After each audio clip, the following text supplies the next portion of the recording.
Good afternoon, everyone. I'm the reporter number 5, and here's the problem. I need to deliver that CPC has a monthly salary of 30,000 pesos.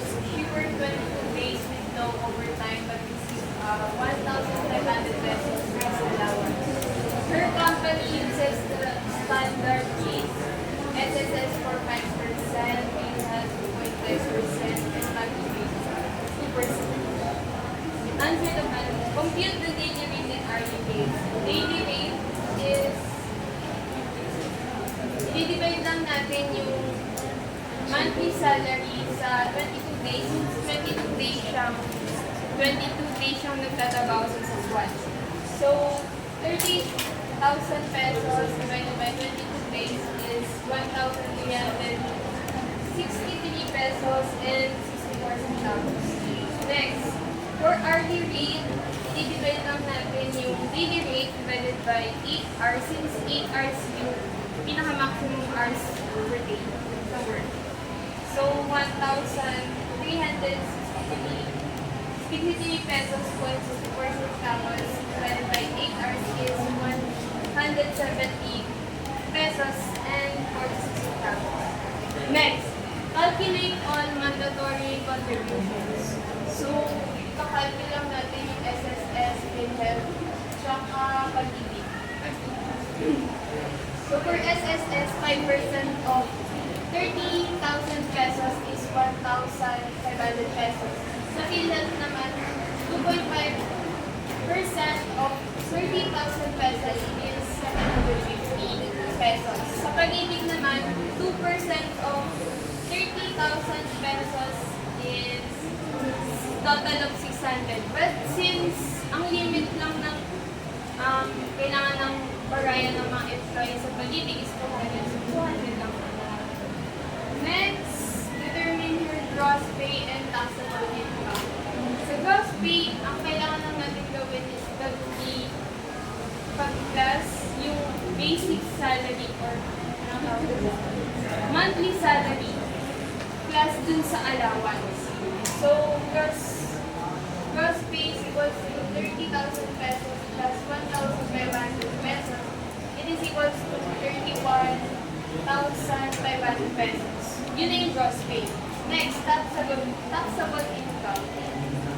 Sa taxable income, yung gross pay, ma-minus lang natin lahat ng contributions. Dagdag na dun yung allowance. So, 31,500 pesos minus 1,500 pesos minus 1,500 pesos. And then, itong dalawa, isa yung allowance, isa yung SSS. So, minus 750 pesos minus 100 pesos, it is equals to 27,550 pesos. Next, compute withholding tax based on trade law. So, sa trade law, since ang gagamitin natin is taxable income is 27,550. So, mas mataas siya kay 20,833, pero mas mababa siya kay pero hindi kay 33,000. So, ano siya? Bracket 2. Ang ano natin doon is tax is equals to 15% of excess over 20,833. So, sa excess niya is ima-minus lang natin yung 27, yung gross pay sa 20,833 pesos. So, it is equal to 6,717 pesos. So, para sa tax, yung 6,717 pesos sa excess, ita-times lang natin sa 15%.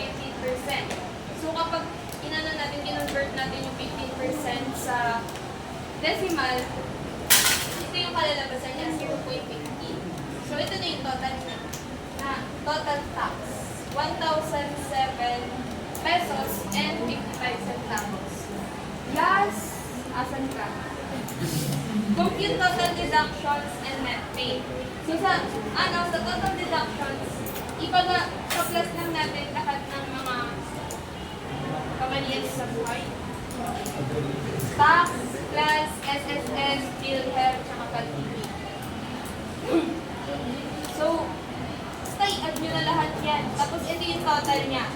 3,457 pesos and 55 centavos.